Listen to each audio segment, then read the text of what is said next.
ladies and gentlemen, welcome back to Intel Extreme Masters San Jose for some more League of Legends action on the new patch 420. We are going to get paiN Gaming versus Cloud9 coming up next. I know a lot of you Cloud9 fans and paiN fans have been waiting for this matchup. First, let's go ahead and take a look at the bracket and see what has panned out so far within this tournament. We did just have Unicorns of Love playing against Lion Gaming. Unicorns of Love 2-0'd that one. Quite a fast and particular manner to their style, using Lion Gaming's champions 3 of the 5 in the second game to make sure they could get that win and make it count as well. Now we look on to paiN and Cloud9 as we see on the screen right there.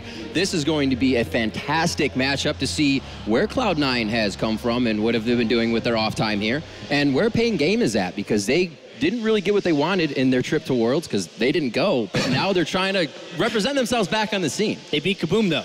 They did beat Kaboom. That's the important best thing. team in the world. Yeah. If there's a little known thing.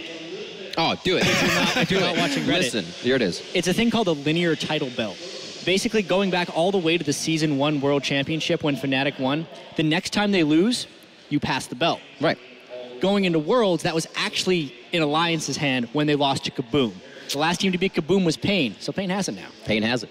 That's just got to be the way it is. Could come full circle here. Cloud9 looking to take it. And I am absolutely a terrible host myself, Rivington III. Now we have some musical chairs as Sam, Kobe, Hartman, Kensler joins us. Joshua Leesman from the Caster Desk, and Snoopy, you just moved over. I don't know. Do I smell? I think it's Saints. Am I smelly? Yeah, we took his spot.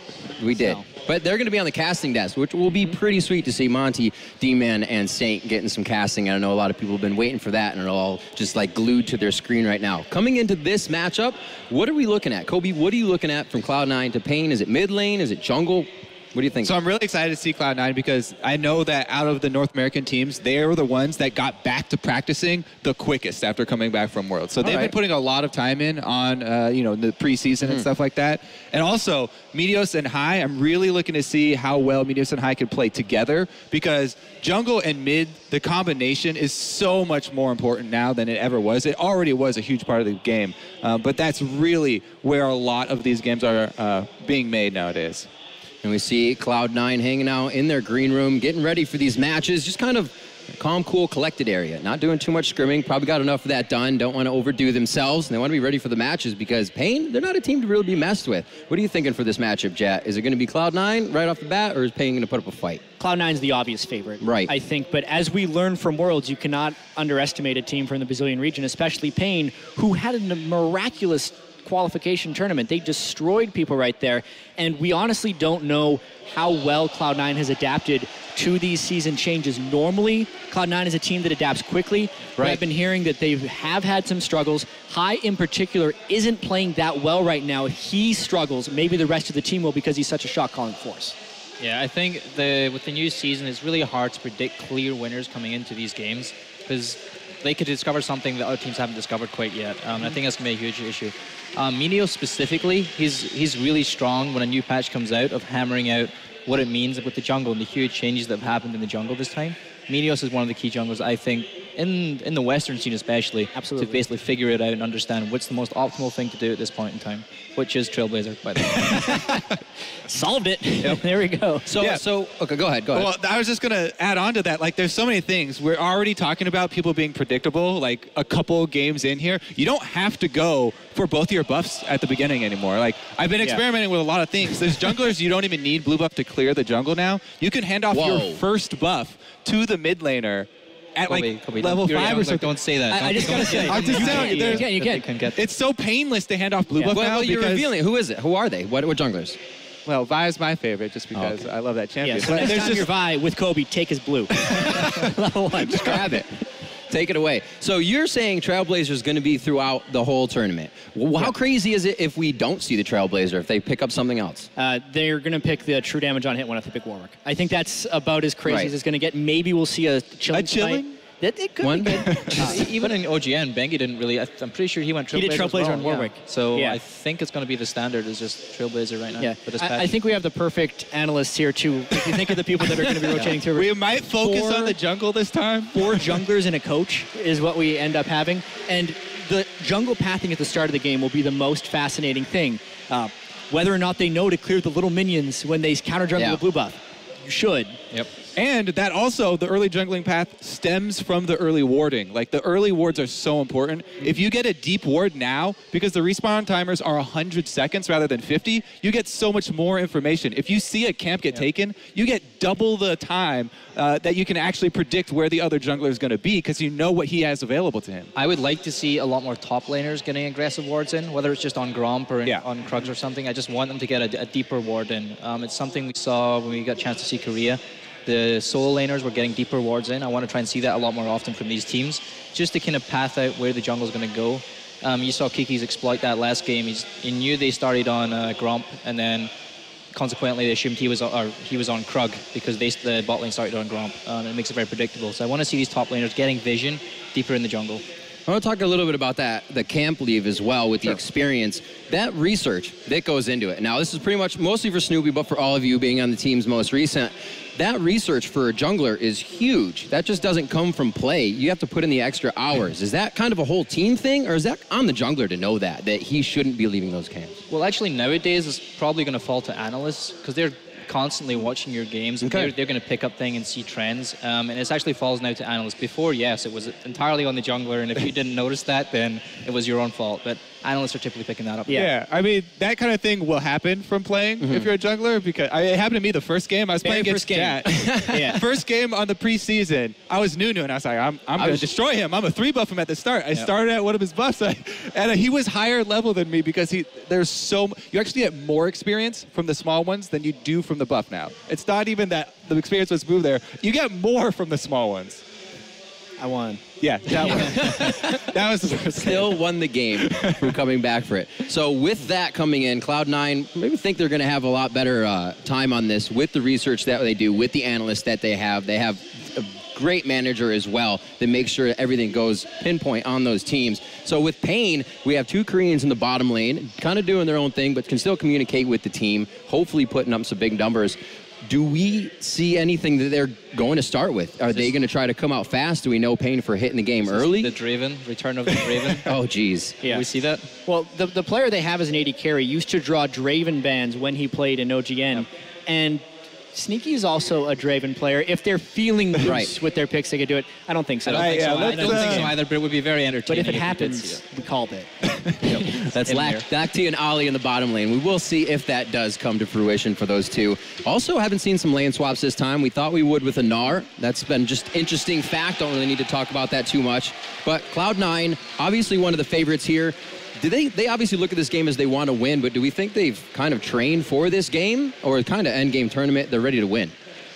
Well, like I was saying, they were one of the teams that they really like to be on the forefront when new patches come out, and they were one of the first teams to start trying to find scrims with people. When a lot of the teams were on vacation, they were just trying hard to find anybody to practice against. They've scrimmed against a lot of the expansion teams nonstop, and we know Cloud9 really, really values international events because, I mean, that ends up happening. They're so dominant in the North American LCS. They're like, let's find a challenge, in a sense, for a lot of the time, and these are those big challenges for them. All right, well, we are about to throw it down to Shox on the main stage to introduce the players.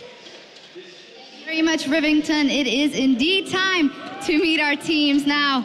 First up, it's the fans that got them here with 42%, almost 42% of the fan vote. They're on their home turf. Give it up for Cloud9.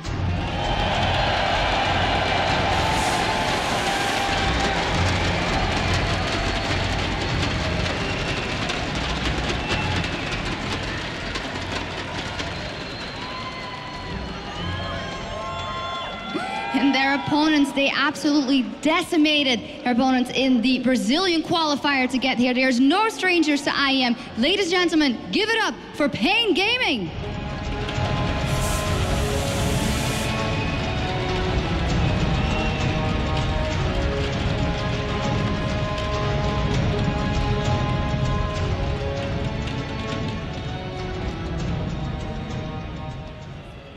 Thank you very much, Shox. We have seen the teams. They are getting ready and raring to go. I want to get your guys' opinions on the coaches as well. Is this a nerf to the notebook? Is it a plus to the lemon book? What happens here? Chat? I think it's just a slight improvement in the pick and ban strategy for the teams that were good at following their pre-played plans. I think Cloud9 is one of those teams. Lemon worked very closely with Charlie to get the pick and ban. But it's nice to have him in there. No, it definitely is. Seeing Charlie, like, he puts so much effort in. Actually, now he's going to be able to FaceTime as well. It's like nice to see the coaches getting rewarded a little bit at the same time for all the hard work they put in. Because they basically go through the same slugfest that players go through day in, day out, hour by hour. And now we don't have to hear them complain afterwards if their team loses. Oh no, I don't know what happened to pick bans. Why did they change everything? They're responsible now. That's the #1 complaint I hear from all the coaches. They're always whining. Oh, I don't know why they changed pick bans. Yep. They have no excuse. I told them to pick Aurelia first, and then they went and picked Maokai. We heard it all the time. We've heard it before. Hopefully not anymore with the coaches being set into place. We are about to get into picks and bans quite soon to see what Cloud9 is really going to bring to paiN Gaming, and I'm interested to see what both these teams bring out. I haven't seen Cloud9 playing too much. Maybe some streams with Sneaky and Lemon, but other than that, it's just solo queue champs. Nothing they've really been doing in the scrims. And I'm excited to see paiN like Kami. I haven't seen Kami in so long, and he's been a big star in Brazil for forever. Like, that was one of the first big names from Brazil that really brought my attention. I think he's been playing in paiN since he was 15 years old. Yeah, and he's only 18 now, and he's this huge mid-lane star. Yeah. I'm like the Voy boy of the Pobelter scene, or even Pobelter in that case. Pobelter's a much better example. Yeah. But it's someone who's, you're like, oh yeah, he's been around forever. He's old. And you're like, no, he's not even. Yeah, he's only 18. Yeah. That's having the experience within the game. We'll see if it actually comes out, though, because it's going to be tough. We did say Hai was struggling quite a bit. The team is one that's well to adapt to new patches, but Hai's champion pool can be hit quite hard. So we'll see if Kami can actually knock that down. Not too sure of what his champion pool will be. We can see paiN Gaming on your screen right now. Probably going to pick up those LeBlancs, the Xeraths, the Syndras, the long range, Lissandras, sweet hair. And there we see Charlie. This is the other benefit of having a coach. That's free true. back massage. Didn't get Meteos a back massage. Nope. Favoritism for balls. Well, Monty's on that train, so we're good there. paiN getting themselves ready to get into this matchup. I am Intel Extreme Masters San Jose. We're getting into game 2, or I should say set 2 quite soon of our best of 3s. We got 3 going on today. And we are going to see Unicorns of Love versus Team Solo Mid right after this, as I'm sure a lot of people are very interested to see what Team Solo Mid and their new lineup have.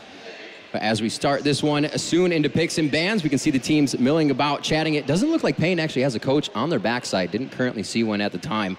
You don't need one. Charlie is going to be, you don't actually need one. We didn't have him for the first 4 seasons, right? Oh, Hai's hair's not blue anymore. No, it's blue. Oh, okay. Yeah, it's blue. Don't worry. Saved you there. Is it the light that affects the hair? No, his hair is just blue. Him and Zion actually have a hair thing right now. Zion's is like bright sun gold. Okay. Yeah, like a Zir style, which is actually available in this tournament. We haven't even seen a Zir. Yeah, we might see that further on in the tournament. We heard some stuff down the grapevine about possible Azir play. Would be really interesting to see. Through the grapevine. Yeah. I certainly hope that we see the grapevine of being trolled, or no, Azir's really good. No, oh, I think he's absolutely, super secret, absolutely, super secret sleeper pick. Even though he's new and everyone plays him, it's just we haven't seen it yet, so we can call it a sleeper pick. Yeah, I mean there are just so many options with the kit that he brings to the table: the poking power, the zone control, and the new buffs that are available for buffing up your minions. There's so many different kinds of buffs you can have to siege well. Yep. He is really strong at sieging. So if you add him and then you buy these elixirs, or you get a Baron buff or even a Banner of Command, then it gets fairly painful fairly quickly. That's true. You don't have to get up that close. You can play it from long range. I'm excited to see what that guy on the right can do, Sneaky. We've seen him from an Ashe Zyra lane, very passive, to changing his playstyle over a season to become aggressive in Lucian and Corki plays. And he's actually carried some games extremely well. We actually saw at Worlds he went absolutely crazy on Lucian, and they had to ban it out next game. The most consistent AD carry in North America by far over the last year and a half. Quite underrated at times, but I think he's getting a lot more praise now, and people are realizing that he really has stayed at the top throughout the last 2 years. I wonder if Hai is actually going to play Zed this tournament as well. That would be interesting if Hai brings out a Zed or not. So interestingly enough, not many people are talking about the base stat changes and how that impacts mid lane champion pools. Right. But so just for some context, people have more stats at level 1 and an equal amount of level stats at level 18. But with the way the algorithm works to get the numbers, the level 6 health and armor right now is actually lower than it was on the previous patches. So things like Zed, LeBlanc, Lissandra that have really high level 6 burst are actually buffed. So they're much more capable of killing people. Specifically, level 6 through 9 is when they're actually, people are sitting at lower health values. Yeah, so there's that stat squishing, and then there's also the fact, you kind of touched on the magic resistance is a little bit more awkward to buy a big burst of magic resistance since Negatron Cloak's not in the game anymore. You kind of have to build it up a little bit more slowly. So especially AP assassins that get that power spike around 6, they've been seeing a lot of play, and they just give you so much control of that mid game that we've seen is so important. And bringing that up, level 6s, I can't believe we haven't even mentioned Rumble nor seen him yet coming out here. He was huge in OGN as well, and there was just go Rumble ahead. and Lissandra both. That's right. I expect to see a lot more play. More Lissandra. And we haven't even seen it, not even bans at all. So it'll be interesting to see how it falls out.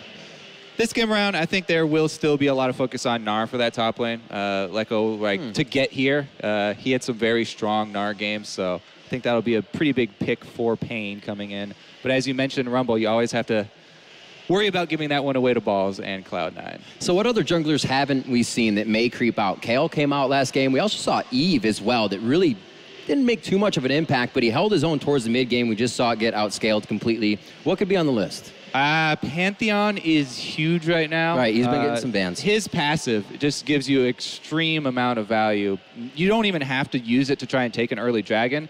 That takes a lot of time. It's a big time investment for a jungler. He can go gank with almost full health, and he has a lot of damage. Pantheon's a guy with a lot of gank presence. So you just have so many options when you play this guy because he blocks so many auto attacks, and he comes with a targeted stun on level 2. Yeah, Kha'Zix as well, I think. Not seen much of him. I actually hoped that Lion picked Kha'Zix. They picked Xin Zhao the last game. I really expected a Kha'Zix pick to come from them. It would have fit so nicely with their comp. Hopefully we see more Kha'Zix. There has been some play of Elise, which typically, like when I first started playing on this new patch, was not fan of at all. But I have seen her get played a lot more frequently. If someone's going to play Elise, it would be Meteos. The people who really played a lot of Elise are the ones that are still going to be able to execute her on this patch. I actually don't think Elise is amazing, but good Elise players will be able to play Elise. The jungler I'd like to see the most is actually Nunu. Only because no one wants to play I just want to see how I could solo queue. No. Yeah, just like I like playing him in solo queue personally. Only because it creates more flexibility early in the game where I feel like the jungle is most interesting. Nunu is actually a champion who does whatever he wants at level 1. You can literally use your consume and smite on the Gromp, give it to a solo laner, and barely be set back in the jungle because you can go kill your blue buff with the smite buff that you got off Gromp, which is a poison armor, and then just use your next consume on blue and go and clear jungle that way. Meanwhile, your solo laner goes to lane at level 2, and your bottom lane gets a level 280 carry. And those are actually things that are possible with a new jungle, but all these suggestions of giving resources off to other people. It's going to happen. Jungle then? It's going to happen. They'll respawn eventually. I mean, it's like these guys sit here in the office and they're like, we know it's going to be good. We won't tell them. And then they get on the analyst desk and they're like, these guys are good. Play these guys. Yeah, and don't worry, Stupe. Like when I say give away your blue buff, it is painful initially to give away your first one. But what I do with it is I make my mid laner follow my orders from there. I'm like, okay, I just gave you my blue buff. Now you're shoving up your lane and you're coming with me to invade their jungle. You're playing with. Typically, mid laners have the highest. You're talking about solo queue, right? Maybe you need Riot in your name. They feel like they have to listen. Yeah, it actually. So you know how everyone always blames the jungler for not helping? Yeah, it's easy. If you give away a buff and the guy doesn't win the lane, you get to blame him. Because you already just ganked him, deflect basically. it. We're like, jungler, why? Well, Be like, blame of course it. I'm not ganking. I gave him my Gromp. What am I supposed to do? Pass the buck. No, that's things not to do. Is blame. It's all in there for the buff transfer in the end. When your mid laner messes up, you just get it back anyways. It's all right. It's not going to work out too well, but it'll help. So we're just waiting to get into picks and bans. We're about a minute away from that as the players get everything set up, making sure the runes or masteries are right before they hop into this one so they can get the full potential out of all their champions. Everybody hanging out in the crowd in the Intel Extreme Masters area. There are some games you can play and have some fun, and Cloud9 fans with their signs as well. This place is actually filling up. Pretty good, yeah, as the day goes on, yeah. Yeah, it's strange with the camera shots because people are rather dispersed and a lot of people move in between games. Down the not floor like area. full assigned seating. But it does definitely have a lot of noise during the games when big things happen because there's a lot of people in here. There are. We actually heard Power of Evil saying, this is insane. This guy being in front of all these people and not like gigantic. Definitely have 3, 4, 5, maybe 4,000 or 5,000 people in here. But for somebody that hasn't played on a stage, that hasn't felt the floor rumble, that isn't in the same setting as in their bedroom with a ton of Arizona cans around their desk, it's a little different. It's a little different. Your chair height, it's going to be a difficult task. Well, we'll see if they can overcome this task here, as we are going to get into our second best of 3 quite soon here between paiN Gaming and Cloud9. As I said before, we had Unicorns of Love and Lion Gaming going head-to-head in a best of 3. 2 quick ones for Unicorns of Love. Interesting to see some new things. We saw that Xin Zhao in the jungle, or Xin Zhao in the jungle. I don't think we'll see too much of that. You can see the players ready in the lobby and chatting about. So I don't see the lemon notebook. Except for that one player. Charlie had a book. I see 4 people on one side. I feel like that's the culprit of why we haven't jumped into the game yet. Someone's got to hop in. Blaming again? We blaming again? Yeah. Blame game? That's probably the mid laner's fault. No, I don't care. Did you know that the unicorn is the national animal of Scotland? Oh. Did you just... Don't national animals... Do you have a fictitious national animal? I'm not kidding. Like, how bad do you think America feels that they chose the eagle and we have the unicorn? Not at all. You don't feel bad? It's 3 against 1 here. Yeah, well, absolutely. Canadian. If you can give me that in subtitles, I'll believe you. One thing I'm interested to see, actually, in all honesty, is Cloud9 has been a very prominent dragon fighting team. And dragons are a lot more important now, so it's going to be interesting to see how much control they have over the dragon throughout this series. I'm hoping it's not going to be a clean sweep, but I do have high expectations of Cloud9 and controlling the dragon throughout the games. Yeah, I like how that changes too, because it's not just blind love for a dragon, right? You're not just like, oh, we always have to control this area of the map. There's so many things that come into effect of what do we want to contest this. It's not only is it your team composition, but is it have both teams already gotten a dragon? Because if both teams already have one dragon, then I don't care. Yeah, exactly. Neither team. But eventually you get to this point where you're like, well, if I just take this one for very little investment, it's always about the opportunity cost of taking it, right? If you don't have to give that much up to take it, then getting to the third one quicker definitely means a lot. And we actually saw a few times in the previous game, Lion would find themselves in a bit of a trap. We saw Thyak bottom lane quite a few times. He would actually smite and then have his buff for the poison, and then they go to Dragon, and that's just a chance where they could lose at Dragon. Even though they killed one person, it's still you could lose the Dragon to a steal. So seen junglers kind of get into that area where we're like, yeah, I just smited for the buff to gank, but we may be able to do Dragon now. Yeah, it's scary. Pretty much everybody falls into that where you want to smite everything in the game now. And you really have to make those choices. See, that's another reason you should be playing Nunu. Because if you max consume first, it's 1,000 damage.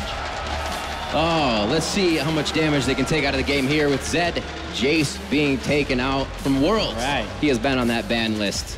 They did some dirty things with him. Syndra banned out as well. They're targeting high. Yeah. Absolutely. Towards the mid lane, they've heard that he's been having some trouble, so they're going to attack it. Kayle as well, so we won't see that going in the jungle. Well, let's see what they round out. We're saying Gnar for balls in the top lane, but what's first pick on the other side? What does paiN actually want facing off against Cloud9? Hopefully not a Lucian. I don't want to see first pick Lucian again. I want to see there's more contested picks that we should be seeing in first pick. Yeah, also, Warwick and Pantheon, if paiN plays their bans properly, they can guarantee they get one. Yeah, both are through right now, so that's going to be pretty huge. I mean, the Kayle ban... That's a smart ban. One gets through now. So Cloud9 could let both through. Like, if you don't feel too scared about playing against Warwick, that's true. Warwick still has the same problems that he always had. You can stun him and get him off whoever he just ulted. As long as you run like a buddy system and you always have somebody next to your carry people with a CC, then he's not going to be effective. If you immediately knock him off, then again, he's just this kind of auto attack only champion. He makes very little meaningful choices. So yep, and we do see that is the case. They leave both up, Pantheon. And we're going to have that Warwick. Who's going to be the one to take it? Actually, a very long wait here from paiN. Discussing amongst themselves. You can see Charlie standing right behind. It's like they're forced to do it. They didn't expect it, right? They shouldn't have done that. I don't think so. I think they should have just went for whether it was in Corki or whether it was picking up a Janna earlier or something. And then making C9, like put them under pressure and make them have that choice. You can definitely tell Cloud9 are comfortable playing against Warwick. Yeah. I mean, he's got a really slow early game. You can definitely take advantage of that. Mention the Pantheon being a perfect champion to try and take advantage. a Pantheon can take control of a game before level 6, and you have very little recourse. I feel like this always happens whenever you have one unanimously agreed upon superpowered champion in a sense. A lot of times people don't even bother practicing it because it's like, it'll never get through. And then when it does, they're scared of picking it. And I mean, that was definitely not an instant lock Warwick. They were very hesitant to take that thing. But good thing for paiN, Warwick is not a complex champion, so even if you haven't practiced it, it's fairly simple and straightforward to play. Hey, I mean, what are you saying about Warwick? I'm saying it's kind of sad that Warwick is the face of our new jungle that's all about meaningful choices. And his only choice is, who do I ult? Because he doesn't even have to choose what route he's going to go through. He can do whatever he wants in the jungle. I think the Wolfman representing a jungle works out pretty well, though. All right. All right, let's move on, though. Lissandra, we finally get our Lissandra. Lissandra came in, I'm really excited to see Balls. I'm assuming it's going to be Balls playing Lissandra. Yeah. He has played it before. And I do expect him to be playing it this time around. I wonder what Hai is going to play in the mid lane, though, to couple with that. Talon? Oh, please no. Please no. If they're going to be taking Lissandra and Corki, it did not work for them. They need physical damage in the mid lane. This is true. I don't think they're going to completely stack MR, especially against more Warwick stuff. And, like, Lissandra still is a flex pick, so it could possibly still be Hai. We will have to see. That's not going to be a Lux. That Morgana's probably going to get locked in, however. We will see the Mundo top lane. Interesting. It's not too bad against Lissandra, Mundo, actually. Things that would be worse, something like a Gnar, or Gnar's banned, but Maokai. Lissandra does really well against Maokai, so I think Mundo's quite a smart pick in this situation. Not bad. We're going to see safe laning from the top on both sides. Maybe we'll get a 2v1 swap here, depending on what else comes out in this game. But right now, we're still waiting for Hai, Sneaky, to lock in some picks. I actually like a Morgana pick coupled with Warwick, because if you actually Black Shield the Warwick instead of your AD carry and you use your Black Shield offensively, then the whole simple solution of knocking him off of your carry becomes a little bit harder. And you have to sit through a whole Warwick ultimate. If he's got the Skirmisher's Smite, then that is a ridiculous amount of damage. That's what SKT did, actually. A couple of days ago, they had the Morgana support and the Warwick jungle on Bengi as well, and it worked really, really well. Well, Warwick, the paiN game coming out for them, paiN Gaming. Hai still waiting. They're taking quite a bit here. The discussion between Sneaky and Hai of what they want, and Meteos is going to go with Lee Sin. Not something he picked up when we first saw him playing, but definitely became amazing on it throughout the seasons. He did. I'm actually very surprised that it's taking Cloud9 so long to make those picks. Before you had the coach in the huddle for picks and bans, they would almost always do the instant lock-ins. Now that they get to discuss things more freely, they're taking their time. I do like, that being said, I really do like the Thresh just because he has two ways to disengage Warwick if the Black Shield is not on him. A lot of control to be brought to this game. Also going to have to maybe find a Twitch if it does get locked in here by Lacti. He may be switching over for a bit more front end burst damage on this one if he can get Graves locked in. And we will see down in that bottom lane, Morgana Graves. A lot of time being taken by both teams to lock these in. It seems that they are not really sure what they want, but they have to discuss it between everybody, make sure it synergizes with the comp, and then they'll take it. As far as champions to pick against Warwick, Lee Sin and Thresh are really strong. They are two of the best combos when trying to counter jungle, get stuff done, and escape efficiently. The amount of wards they can throw, the amount of just massive mobility and catch they provide together is great at shutting down a Warwick. That's, I think, the main reason we would see those two picks combo together. If you just look at general like team fight champion strength, Cloud9's looking pretty weak when you compare it to paiN. But I think they're definitely going to make up for that with some really aggressive in-jungle invade play to just not let Warwick get to spots. Yeah. At this point in time, paiN Gaming actually does look pretty scary. If the game does scale and go towards late game, with a Warwick, a Morgana, Mundo, Graves, Ori, they scale really, really well, all five of them. So I think C9 really needs to put that pressure on Sustain Jet, put a lot of pressure on early game, make sure that Warwick doesn't get rolling. If they don't, then they're screwed, right? I mean, it seems really scary. Devour right now as an enchantment for a jungle item is just so efficient. Hey! So this is something that Faker or SKT did, where Faker actually played Ezreal mid, and I think they had Corki bottom. So they're running a double AD comp, which is really interesting. All right, well, it's going to be a very interesting matchup, as you say. Cloud9 versus paiN Gaming. We see Cloud take the Corki. as well for the mid lane. Kobe, one more time. No. He wants to do it. Well, we just wanted to jump in because there's so much crowd control. This, by having an AD mid, you were wondering, like, they need some AD damage. Yeah. Not only do they have attack damage now, but they have plenty of that sustained damage to go with the control mage, Lissandra, who's one of the best control mages. And then Thresh has so much for the backline. It's just such a well-rounded The comp came together right at the last Exactly. And they also have that poke that they need, Corki. They have a lot of early game spike with a Trinity Force, and then Lucian as well has a really well-rounded curve. I'm worried, I'll be honest. Riv's giving you the stink eye. He wants to go. We're going to throw to a quick break right now. We will be back with our second matchup of the day. It's going to be Cloud9 versus paiN Gaming right after this.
Ladies and gentlemen, I hope here in Intel Extreme Masters San Jose, clearly the power of Monte Cristo and St. Vicious combined was too much for the event to handle. Everybody, the internet exploded. Yeah, well, as Kanye West said, no one man should have all that power, so we got a little taken away. Oh my God, you're really gonna quote Wow. Kanye? Kanye West quote. I didn't expect that from you of all people, Monty. From a wise man. Let's get back to the team comps. Let's talk about what's just happened. We wanted to talk about, obviously we saw SK Telecom running this double AD comp recently, just on Monday, I believe it was actually, over in Korea. What do we expect from this one? I think it's going to be, is it Corki or Lucian mid? Well, it's going to be Corki mid, probably. It's the old, as Sate and I were talking about a little beforehand, the old Froggen counter, playing mid Corki up against Orianna. Yeah. That's all the way back to Season 2. But it's way more effective in Season 2, though, because you could farm the Wolves in the race almost instantly. You just throw the Phos Bomb in there and just, like, jack the Raves, and you'd end up with, like, 300 CS. You remember all the CS records? Like, this mid laner has 7,000 CS at 10 minutes. Like, what? It's too much. Yeah, I mean, overall, of course, we look towards paiN Gaming, and we said massive Korean influence, definitely. Obviously, 2 Korean bot laners in there, but their entire team comp is actually pretty solid. Yeah, it is, and we saw Lacti play some Graves in the qualifier for this as well. Little bit interesting, going for Ghostblade, Blade of the Ruined King as a build, so kind of like a bruiser Graves. Yeah, it was wacky. It's kind of like a scrappy, kind of all-in build. But Graves is a pretty good pick against Corki. A lot of people are picking it now that Corki's becoming really popular. But I feel like Corki still kind of ramps up. Like, once he hits his power spike, he's a little bit better. And he has a little bit better late game, too. Moving on from the AD carriers. First pick came in, Warwick, and you were like, no, shouldn't go for that one. Shouldn't be Warwick. What is it that you don't think is so strong? Because everybody right now thinks Warwick, Pantheon up there, they are the top junglers. I think Warwick's definitely a strong pick, but it's not like, it's not the best of the best. I mean, if you're a really good Lee Sin, then you're probably going to be able to outperform and put more early game pressure than the Warwick will. It's on Meteos to put the pressure on it and to take over this game before that Warwick hits level 6. Yeah, but what I love about Warwick with this composition is that you can chain Infinite Duress so well into a Morgana bind immediately afterwards, and it's so powerful. We've seen teams like SK Telecom do it. Wow. Oh, the hook on Leiko. Leiko in trouble here. He should be able to get away. Flashes out of it. They're not going to follow through, but instant damage on that top laner, and it does spell trouble, of course. So T is going to know this is coming. Just to get back to where you are, guys, if you just joined us, this is, of course, the Intel Extreme Masters San Jose. Game 1 between Cloud9 and paiN Gaming. paiN Gaming as the blue side, and a strong invasion early from Cloud9. This is not something we saw from the Unicorns of Love match. No, first time that we've really seen a heavy invade here. And I want to talk a little bit more about Cloud9's comp because it is a little bit of a mirror of SK Telecom T1's. And they had the Lissandra in the top lane in that game, and then had the Corki in the bottom lane and that Ezreal in mid. And the logic here is because you are loaded up so heavily on AP damage that you need some attack damage in there as well, and it just feeds into the poke. Also, they had Morgana and Warwick instead of Lee Sin and Thresh, but the logic is still very similar with Lissandra. You can set up the heavy crowd control with the support follow-up with further hard CC, and that makes bursting down a single target very, very easy, and approaching a dragon between the crowd control and the poke, extraordinarily difficult. Yeah, and also you mentioned before how important that early first dragon is, and just poking people out and being set up for it, and getting that first, the 8% AD and AP, and how important that is. And Corki, when you get that first Triforce, you can just set up for that dragon really easily. You hit a big one, or like maybe a Foss Bomb, and a team that's trying to scout out for dragon, you're gonna get that dragon for free.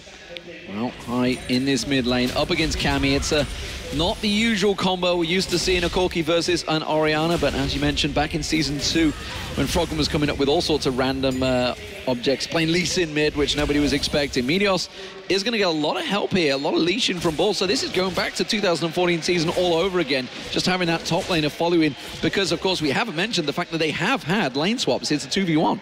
Yeah, it's the first time today that we've seen the double jungle, isn't it?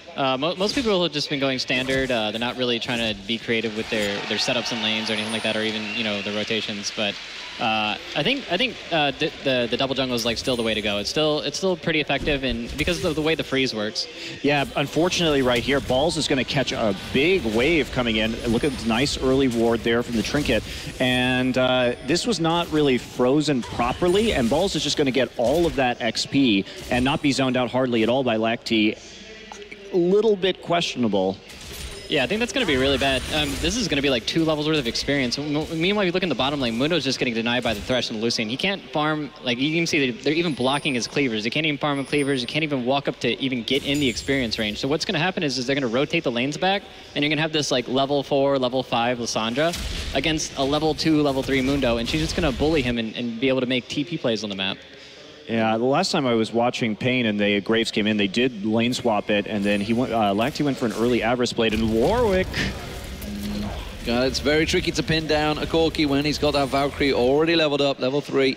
So Warwick just having a little bit of a drive there. We did just briefly see Ola there, Ole, I should say, briefly there. Still level 1, of course. He's been rotating the whole time, just been completely roaming around the jungle, not being involved in anything at all right now. You can see he's got next to no experience because he's been letting them both farm up. But Leko needs the help right now down in this bottom lane.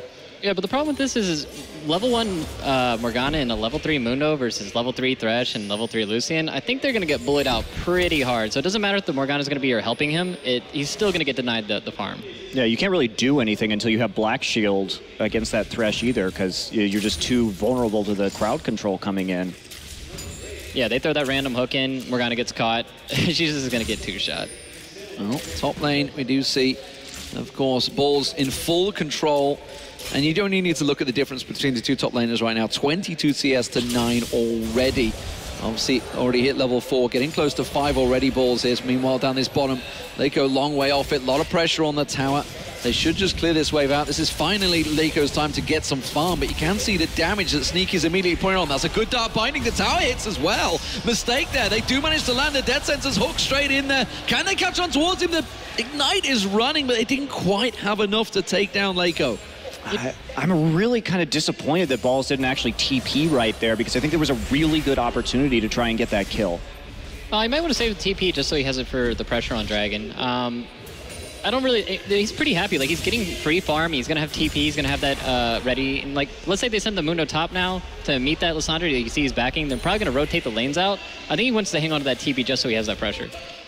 We'll see how it works out for him. There's Balls got himself a big wave. Lacti, of course, just hit level 5. Ward goes out, so Balls planning on sticking around here. He is going to be a level 5 versus a level 4. If Leiko rotates up here, he is heading up towards the top lane, so expect to see Lacti heading back to base shortly. You can see he's already made a purchase. High continuing to keep pressure on Cammy in the mid, and so far out farming him.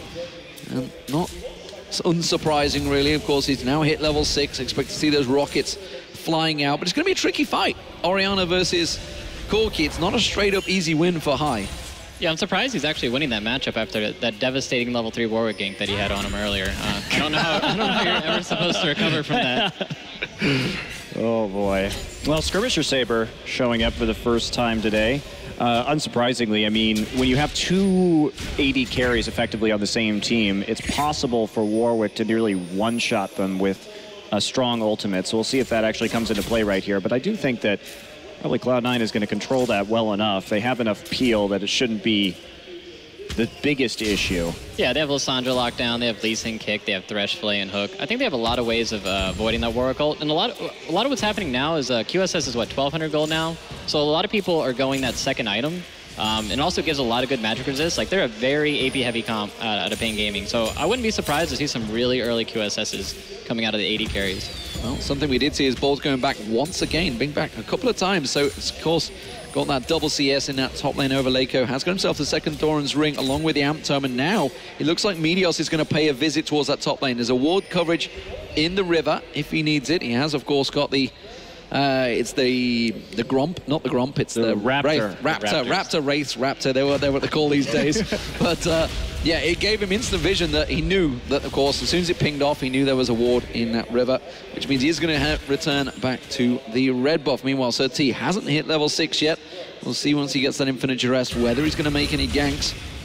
Going to be tricky for High. He's going to have to get something to get out of there, because he's almost certainly going to be the target, I feel, once that level 6 is hit by Sir T. Yeah, Meteos is level 6 now, and Lysandra, if there's one thing that she does, is it CCs people into oblivion, so it's going to be really easy for Meteos to set up this gank with the Lysandra. If he connects anything on this guy, he is just dead to rights. Yeah, I think they were looking for an angle, but Laco immediately hit 6 right as Meteos got into that tri-brush, which would have made things a little bit harder. Well, we do see High. Just going to dash away from that one.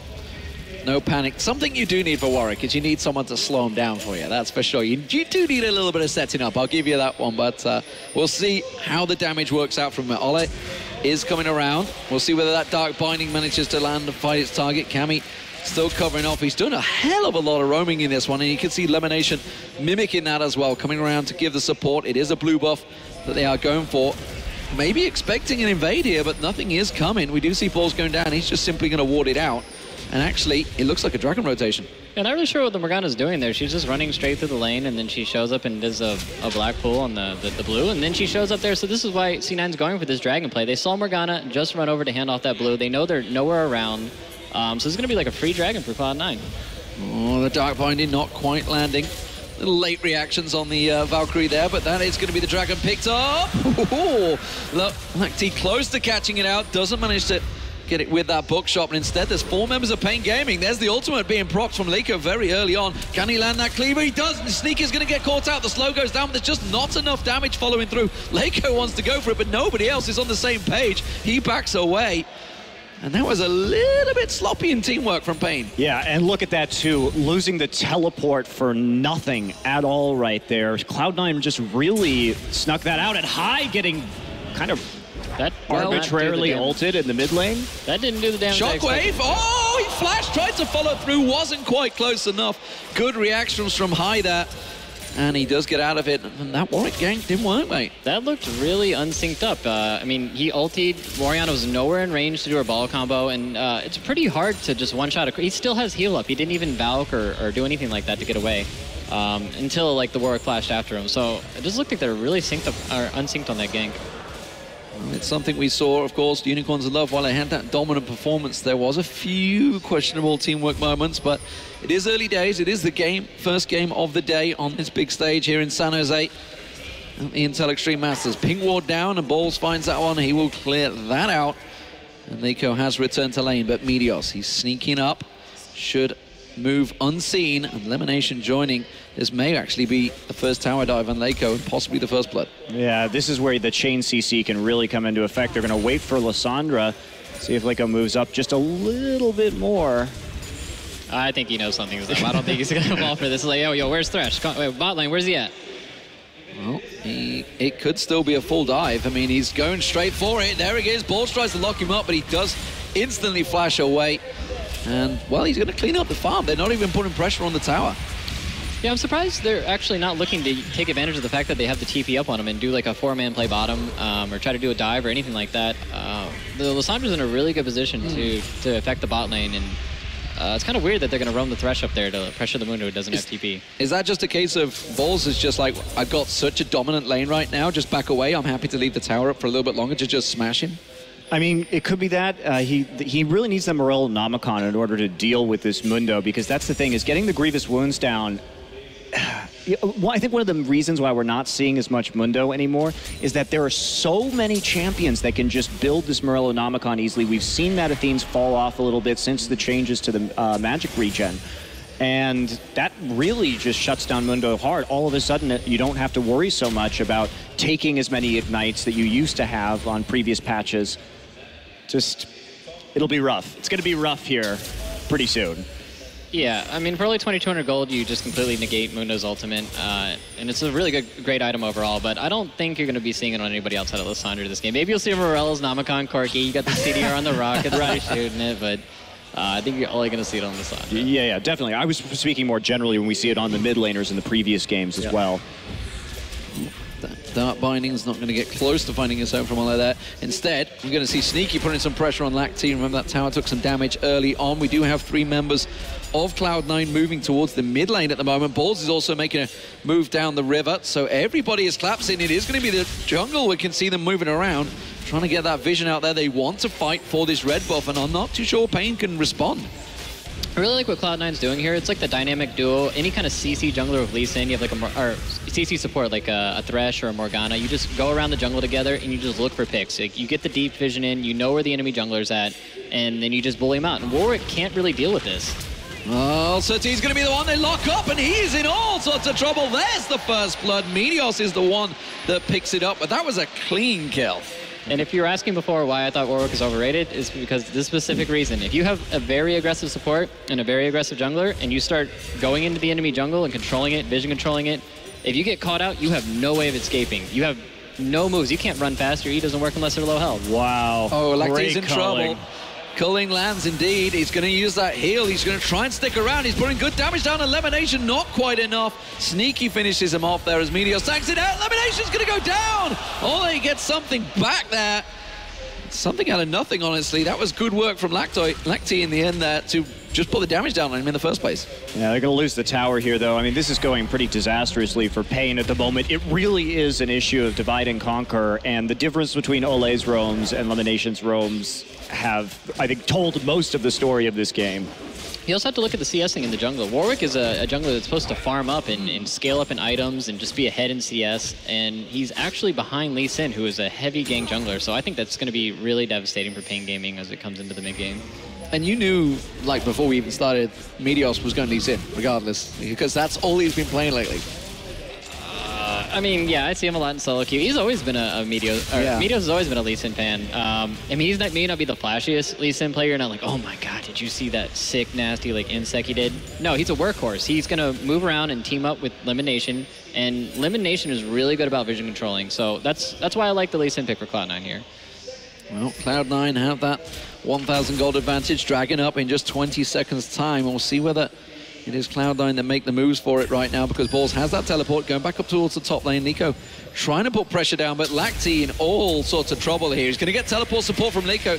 They're going to try to force him out, but that was never really going to pay off for them. He TP'd just in time for Dragon to come up, so he's going to be down there for it at least. But I think they're just going to back off and let the Lissandra push top. He'll probably get a free turret off of this too. Yeah, and they still have the TP up. I mean, we're looking right now, that Mundo is mostly just a defensive teleport because Lacti had to burn his Ghostblade. He did decide to go for that Ghostblade first build that I've seen him do before on this Graves, but there is no armor right now on this Mundo, and he was getting hit really hard by this Infinity Edge Lucian. It's not really a way he's going to be able to deal with Corki now with the Trinity Force and the Infinity Edge Lucian. He cannot fight right now.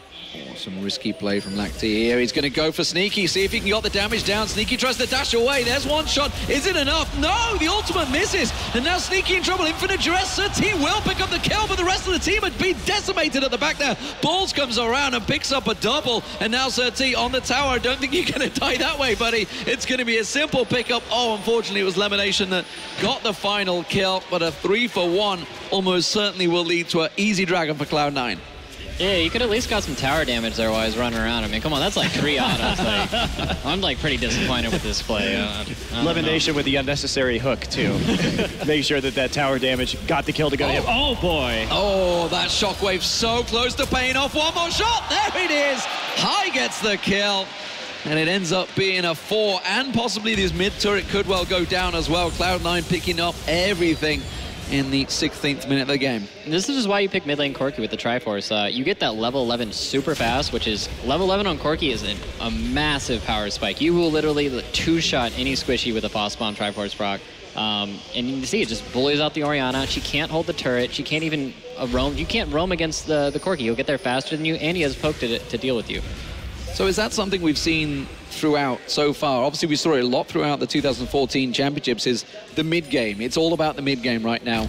And it seems to be continuing that way, just rewarding that snowball-style play, especially with the fact you can start stacking those dragons so early.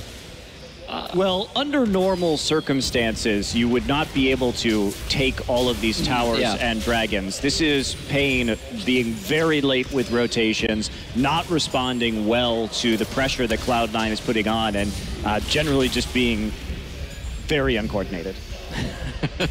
I don't know. It's probably the nicest way I could say it. That was the nicest way I think you could say it there, possibly, yeah. Balls has definitely been very dominant in this top lane. We wondered what he was going to play. Drew the Rumble ban, which actually was a wise choice because we've seen Rumble being so strong. We know that he is one of those top players for it, especially in North America. But as it stands, it seems that Balls has found himself a new champion in Lysandra, and it's working well. Whether that's down to the simple 2v1 play, we will find out. But High gets himself that blue buff once again, and he'll continue putting pressure down. Oh, I thought Cammy was going to face check that bush, and that would have gone horribly for him. So what do we make of paiN Gaming so far? They had the team comp, which could theoretically have worked well, but it's just been countered every step of the way by Cloud9 so far. Well, the problem with paiN Gaming's team comp is they all have to ramp up. Like, Orianna needs to farm. She needs to get her second, third item. Mundo, he's not that strong off the start. Warwick, he does nothing pre-6. You saw the level 3 Warwick gank. And you just have all these champions that are weak early. You can't pick a team comp that's weak in almost every single lane early and expect to make it into the mid game. And also, the Graves pickup was a reaction to seeing that Corki, and then it was flipped around on them with the last pick of Lucian. So then they had to move the Graves up into the top lane, and they couldn't even get any bully pressure down on any lane whatsoever. Yeah, it's a really good flex pick, Cloud9 just rotating that around. And one thing I wanted to point out that Cloud9 does is, if you notice, Lee Sin, he's farming the enemy jungle. He's not farming his jungle at all at this point. And that's really detrimental to the jungler because you don't have conservation in the game anymore. So before, if you took the jungle, you'd be building up the conservation stacks and like, well, I got 80 gold I can cash in once I eventually get the camp. Now you don't even have that extra gold, so you just fall massively behind. Like if you look at Warwick's items, he's going for a Vamp Scepter right now. There is no way he's going to survive against that enemy team comp, ulting in when going for a Blade of the Ruin King. He's just going to instantly die. Well, this is what we wondered at the start, whether he'd go tanky or straight damage. He's going for the damage route, but as I mentioned, if he infinite duresses on anyone, they're just going to turn around and smack him straight in the face. Balls coming around, could steal the blue buff, but sees it, realizes it's up. But the rest of his team, of course, are in the lower half of the jungle. They are making their way up there, though. Meteos and Lemonation making their way towards this blue buff. You can see Surti off the side. Cammy's just waiting in the wings as well. Ball's taking a lot of damage from Liko this time around. Being baited in, though. Drawn in. Liko hooked in. He's going down. And that's another clean pickup by Cloud9. And then they're going to move in on the blue buff. paiN are desperately trying to take it as quick as possible. They may end up smiting this one away just to secure it. They do, but no, Meteos comes in and takes it as well. Everything is being taken away from paiN right now. This is such good forward play with an advantage from Cloud9. They are just choking the life out of paiN right now in this game. There's really nothing that paiN is going to be able to do. Their only real form... Oh, Lacti hooked. Is it going to be enough? Lemonation goes down. Cammy's the one that picks the kill up there. And that may be A small saving grave. Sir T with infinite duress available. Going to try and lock onto someone. Anyone. Can he get close enough? That's the question. He's on the hunt. He's got the scent. It's going to be High that he locks up on. A quick kick away from Meteos. High will go down to Lacti. Dark Binding doesn't land. Sneaky dashes out of the way of that one. But what can paiN do about this? They've managed to pick up 2 kills on Cloud9, but there's no objectives to be taken. That was a little bit too far forward from Cloud9. They have a massive poke advantage right now. There's no reason to walk up to that turret. Elimination just tends to get a little bloodthirsty sometimes, you know. He's a little feisty.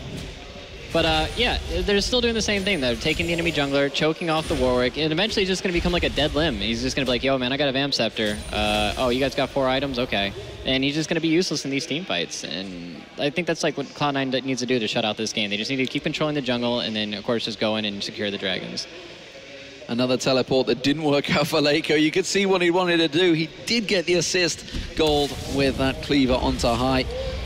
But as it stands, paiN Gaming still trailing fairly heavily here. And Balls now with that Zhonya's Hourglass is going to be much more aggressive than he has been. Yeah, I don't see any way that anybody can kill Balls now. He has the Hourglass and he has his ultimate on top of that. So if they ever do decide to collapse on him, he has a lot of ways of getting out. One more dragon setup going to come in right now. See the wards going down. They are very well set up for this double sight stone. I'm not seeing a lot of hope for paiN Gaming right here. Oh, Meteos is making fast tracks here. They're going straight down on towards Sir T. Lands the kick, doesn't follow through. Doesn't get that Lee syndrome, doesn't need it, honestly, but they had good vision of him.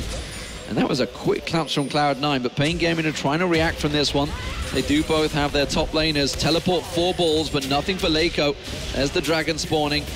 And paiN Gaming are simply, I think, going to be watching this one go down. There's the 3rd dragon for Cloud9 now. And that gives them that movement speed advantage. And that's only going to spell more trouble for paiN Gaming. Yeah, the movement speed advantage is really big because it allows you to just rotate around the map and be slightly ahead of your opponent. I mean, there's not really that many outer turrets left. There's just these 2 over here. So I think they're just going to be controlling the enemy blue side jungle, like taking all that farm, making sure that the Orianna doesn't get the blue, and then eventually just poking them out and whittling them down and taking these turrets. Yeah, what's interesting about the gold efficiency on the movement speed is that as a stat, it only has... Oh, they're going for it. It's going to be Lamination they're focused on. They do get him down, but Sati taking so much damage from the back of that. We do see High now going aggressive. They know they've turned and used it. Shockwave pulls in sneaky. Not enough damage, so Cammy gets kicked nicely by Meteos, and they just destroy him where he stands. Lacti, though, gets a response. Sati's the one that picks up the kill on Balls, so they did manage to take him down. Ends up being a 2-for-1, I think it was, in paiN's favor. Yeah, I think Elimination just, he's getting a little too greedy, so they keep taking these unfavorable trades. Luckily, there's no objectives for them to get outside, you know, pushing a turret, which they can't do because they're all too low health anyways. But I think they just need to slow down a little bit and then just go back to what they were doing before, is vision controlling, using the double sight stone. Is that going to be enough? They land the Dark Binding. I'm not sure what he was hoping to do with that. just to annoy High, maybe. He was establishing dominance. Oh boy, yeah. I really think that Elimination needs to just chill out a little bit and only use his hooks if that Lissandra ult goes down first. And we see there's the engage on Elimination right there. They try and get the Morgana ult down onto Sneaky. High kind of turns that corner a little bit. And here we go. Here is the ult onto Lacti, but he probably should have used it on himself right there for a little more preservation when you're going into 4. Yeah, he didn't really... I guess he thought the backup was coming a little bit quicker, and the Cavalry was busy getting Orianna ultied, so... And then, actually, I don't really agree with this build that Corki's going, or High is going. He goes to play the Rune King second. When you have like this kind of poke damage that you want out of your mid lane Corki, and BT just a lot better against that. Oh, Ole's going straight in, face check, trying to get the ward down, quickly picked off. Cloud9 now have complete vision control over that Baron buff area. They may go for it, they may just push on. I'm not too sure whether paiN would be able to react if they do push for it instead. It looks like the top lane and the mid lane is going to be pushed. And Cloud9 just trying to see if they can pick something else off here. That mid lane turret is going to be the focus, and paiN Gaming, they're going to be forced to back away. They're sneaky. We're using the Cullen, putting the damage down, and of course, with the double AD comp, you can put so much burst onto those towers. Laco coming across, but really not a great deal he can do about this one. Just wave clear is so limited right now because if Grave walks up to Buckshot, he's going to eat a rocket more than likely. or a piercing light from Lucian or something like that. So there's almost no way to safely clear these turrets with the zone control that Cloud9 has. And look at Balls. He's just constantly threatening to claw underneath the turret and dive them. As the tower going down, paiN back away. Balls not able to flank and pick anything up from that one, and Cloud9 will just take their time. They're going to chase on towards Laco. They do manage to land the kick, but they don't follow through. It's going to be a blue buff pickup instead. Quick dive around from High with the Valkyrie there. Can they clean this one up? Looks like they will. paiN Gaming not going to get themselves a blue buff once again. And Cloud9 will just disengage and back away. Will paiN choose to follow? It may well be a mistake if they do, because they have zero vision in and around it. I tell a lot, they've got 2 good wards around there, but High lands the rockets. Cloud9 not done yet. They're going to maybe push back on towards the inhib. No, clever play, going to move straight across to the top. Yeah, they're doing a really good job of controlling the blue buff and making sure that Orianna's their main form of wave clear, and you can see that she's always running around with like 20% mana because she's having to use all of her mana just to clear that wave out, and she can't really use any to fight back. And the changes to the mana regen in the first place make Athene's less efficient in that regard, so much easier to run out of mana these days. Yeah, I think on the old patch, she would have been good to go. Oh, the shockwave pulls in. Lemonation does manage to catch on towards him. Ball's now exhausted. There's the infinite duress. They do pop him down quick enough, but quickly reacted there. Meteos comes in. Sneaky picks up the kill. Laco trying to catch on towards him. Good kick away. Ole now in trouble. Does manage to get the ultimate down just off the side there. We see Lacti coming in. Can they get the damage down? Lacti could clean up here. Laco on him. Tries to put the damage back on, and one more shot should do it. Sneaky taken solo. Sneaky with the Quadra. Will he get the Penta?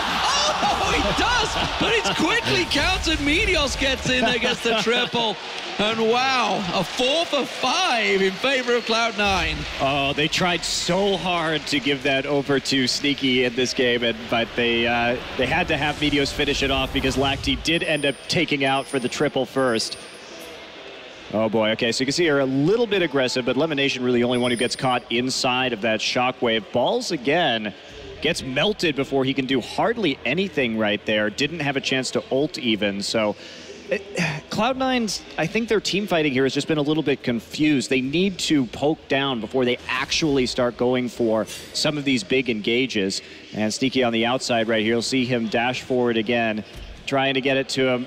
Oh, so close before the resonating strike takes out Graves.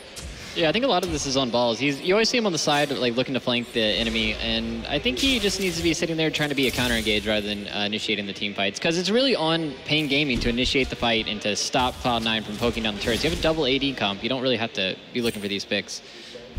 We'll see how it works out. Cloud9 with the Dragon spawning in 13 seconds, looking to get their 4th stack of the game. paiN trying desperately to defend it, but after that last fight, maybe it will give them confidence. They just got 4 kills on the board. They know they can get them if they find the right targets. If you look back at that fight, Sir T, with that infinite duress, landed the instant the Dark Bind landed, so it wasn't really chain CC'd, but they got the damage down, but you saw how quick he was popped.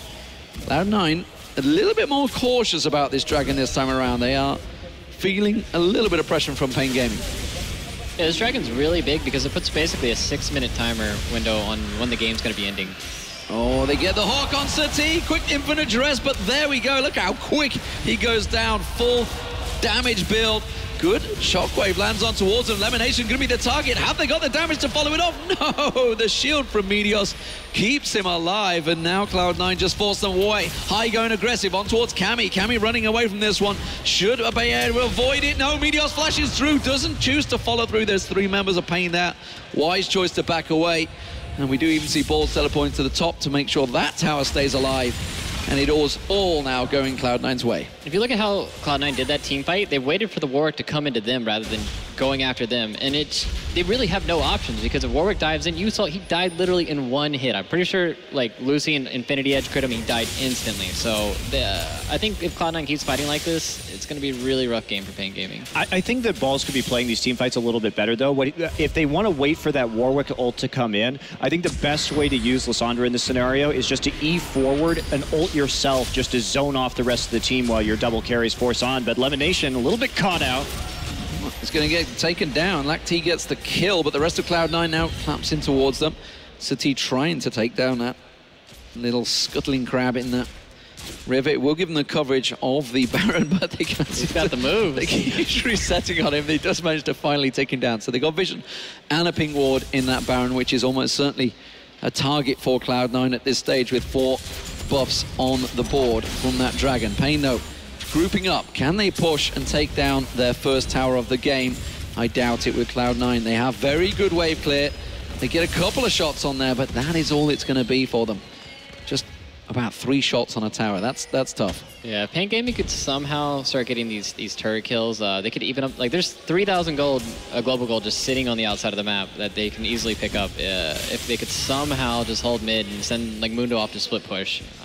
But I think Cloud9 is going to be really hard pressuring that Baron. Like, now they have armor on the Lee Sin, so now they can actually effectively bait it. And he probably has some points in his W now, so they don't really risk too much to actually start the Baron and maybe look to turn off.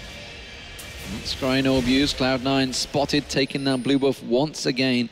I think for the 3rd or 4th time away from Cammy. He's never had his hands on that one yet. Leiko getting caught out. Look at that. Putting some sizable damage down on towards him. Still only got that Sunfire cape out. Spirit Visage, that's going to be balls locked up and taken down by Surti. Can they follow through now? Have they got the damage to lock up there? You can see Sneaky just at the side, putting the damage down on Ollie with the Culling. Does a hell of a lot, burning him down at the side, and they have got themselves a small advantage. Can they get anything from it? No, because there's nothing to be gained. And again, it's a kill with no objectives. Oh, that's just another time that Balls has just been a little bit out of position. When you play a composition like this, it does have to be very exact because you are so squishy. You lack that tankiness. And Balls getting locked up and bursted down before he can use either his ultimate or the Zhonya's Hourglass is causing a lot of problems. He needs to play further back. You know, I'm actually surprised that he went rushing the Void Staff rather than trying to go for like a QSS, because if you got a QSS, you don't have to worry about the Morgana, you don't have to worry about the Warwick, and you can actually be in these really vulnerable positions and bait the Warwick ult. The Warwick's going to ult you, then guess what? You ulti him back, and you're just going to insta-die, and you'll be completely safe. And you have your Zhonya's to back up as well. I agree entirely, especially because there's such little magic resist out. Oh, Ollie got out there. He's going down. No doubt about that one. Cloud9 may actually start themselves off on the Baron now. We can see Surti thinking about backing off. There's the Baron start. Not a lot of vision in there for paiN Gaming. They're going to be well aware of this. That's a very quick Baron, honestly, with a combo team. Oh, paiN, they did go for it. That's going to get them locked up. They're going to go down. Leiko doing what he can to get away from this one. I'm not even sure even the hit point regeneration of Mundo is going to be enough. Meteors comes flying through, and Balls picks himself up the kill. And now, with the Baron buff, Cloud9 should surely storm through the base. Yeah, that's what I wanted to see. Balls ulting himself instead of somebody else, making sure that he doesn't go down too quickly. Yeah, he just needs to be a front line, like a buffer for his team, so that the AD carries can sit back and do damage. Because Corki and Lucian right now are doing absolutely insane damage. They will kill anybody on their front line. Mundo doesn't even have that much armor. He's like ninja tapping Sunfire. Ball's actually taken very low. Zhonya's will keep him alive. There goes the inhibitor turret. Hook goes out, not going to land. And Cammy, not a lot to respond to. There's the inhib. And Cloud9 will back away. So, first inhib of the game down within 33 minutes, honestly. If you'd have saw the start of this game, you could have honestly called it within 20 minutes, but they've taken a while to close this one out, Cloud9. As we saw before, and Surti going in very deep on this one. They're just going to get destroyed round left. 1, 2, 3, and 4.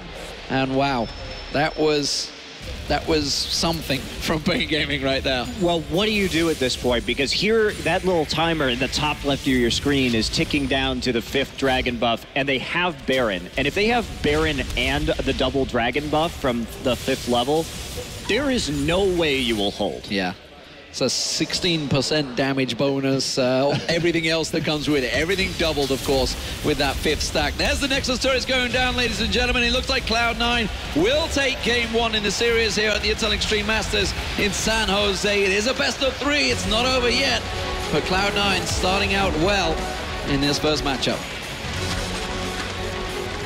Yeah, I think the takeaway there is that they really need to be, Lemonation and Balls need to be more cognizant of their positioning, because Lacti was surprisingly able to take advantage of many of those kind of choppy team fights from Cloud9, and he was picking up multi-kills, and you let an AD carry get back in the game like that, and you may have some trouble, but Lacti's positioning in those team fights was generally pretty good considering how far behind he was. Yeah, they kept getting favorable trades even when they were, what, 7K behind at one point? And I don't think that should ever happen. I think Cloud9 just, yeah, they need to group up a little bit better, take a little bit less risk, and of course, build a QSS if they have Warwick. I mean, for the love of God, especially if you're going to be diving into 4 people by yourself. Yeah. I mean, it was a great start, honestly, for Cloud9. They had everything they needed, and obviously you just need to look at the lane swaps that happened. They took full control of that jungle. It was a very good start for Cloud9. They do eventually close this one out. We're going to go over to our expert desk to take us through Game 1. Full control of the game. They did indeed have Cloud9 coming out of that one, put on pretty much a clinic there. They did take a little bit of time when we thought they could have kind of pushed and had the win. They did it their own way, if you will, and got the wins the way they wanted. Sloppy way. Wanted to get all the busts. Lemon Nation getting a little hyphy, making plays he shouldn't have made. But that shows that Cloud9, they feel good enough to come out on the stage, pick some champions. Obviously, they feel good on, but kind of go a little ham, and they did that game. Messy. A little bit too ham, to be honest. Yeah, and it wasn't necessarily even ham in the right way. Yeah. So it's just Lemon near a turret or Balls not ulting himself in the right situations. It was just Lemon and Balls getting caught so many times really prolonged a game that Cloud9 should have easily won. Yeah, I feel like. And I like the point that Saint made as well. The 3,000 gold outer turret, that was at 30 minutes, 46,000 to 52,000. Add that 3K to 46. You're right there near 50K. Yep. That's only a 2K game, way closer. So as you were saying, messy things, that could have resulted in those first 3 turrets. Then imagine fighting a Mundo and a Warwick that are always going to sustain in long fights. It could have gotten pretty nasty for them. Yeah, that's the thing. Any jungler with Devour scales up really quickly if you start throwing away all these kills really easily. I mean, Devour stacks up so quickly if you start getting even just assists in team fights like that. So it gets really scary. Even though they were so far behind in gold and Cloud9 had all the dragons, it was still scary for them. Like, the possibility of losing that game was still very real, even though they had complete domination of the early and mid game. We said that going into the game that paiN's team comp was going to require to ramp up. And I think Saint touched on this in the cast, that they basically all had to ramp up and they never had an opportunity to ramp up. Cloud9 had Meteos had a really solid game early game. We really didn't see much coming out of Sertina's Warwick. We didn't really see much at all there. Like a level 3 gank, that's not what you do in Warwick. And he was actually struggling to keep up with Meteos in farm, even though Meteos was applying a lot of pressure across the map. I would say if there was one takeaway from this sloppy game, Meteos played immaculately on Lee Sin. Obviously, Lee Sin has a little bit of freedom when he's jungling against a Warwick, because Warwick isn't really going to apply that much pressure on him, and he kind of had free reign. But with that free reign, he didn't make any mistakes, and was the biggest reason I feel like Cloud9 won. Yeah. And I have to say, you were kind of worried about Hai's play at the beginning. He played the early game pretty well. I mean, he avoided the terrifying level 3 Warwick gank, but actually after Warwick hit level 6, he was very cautious. He was liberal with his Valkyrie. He escaped a lot of the pressure that they sent mid, and that was over and over. paiN were really focusing mid. You could tell they were doing that, and he was able to avoid a lot of those situations where usually you think of Hai, you think of this aggressive mid player, and he's getting caught by these things, but he actually was able to avoid a lot of them there. Really, I think the surprising and disappointing thing for me was the Balls Lissandra. I mean, this is a character that, yes, she has all these invulnerabilities that she can use, but if you lock her down, you can't activate any of them, and she still has low defensive stats, so you get burst down, and you don't even get a chance to use anything. Snoopy? I'm not sure if it's Balls just hasn't played against Warwick much recently. Maybe they have because they left it open, so maybe they have played against a lot. But he just didn't seem to expect that instant ulti from Warwick where he got locked down. He had the Zhonya's every time, and he has his ulti obviously on himself. Right. But it just didn't seem to react in time, and it was three very clear instances where it set C9 behind and dragged that game out further, which, as Jack was saying, if that happened once or twice more, paiN could have finished the game. That was a really dangerous game, actually. They had 4 dragons, but those are exactly the types of games that can get turned around. Obviously, there's all these different avenues for Cloud9 to win because they had the pressure game, they were controlling the dragons. Suffocation. But, I mean, they paid the price for all those things by picking a fairly porous late-game team composition and being fairly vulnerable to what would have been a tremendously heavy scaling paiN composition if it could have gone late. When we saw those 6,000 gold leads ending in a 5v5-4-4 fight, that should never happen when you're that far ahead, when you have that much control of the game. So we'll see if Cloud9 can clean things up coming into game 2, and we'll see if paiN can really right the ship here, not having too much control of the game at all, not able to drop Cloud9's turret in that game 1 of this best-of-3 set. But we will be back right after this short break for game 2 of Cloud9 versus paiN Gaming.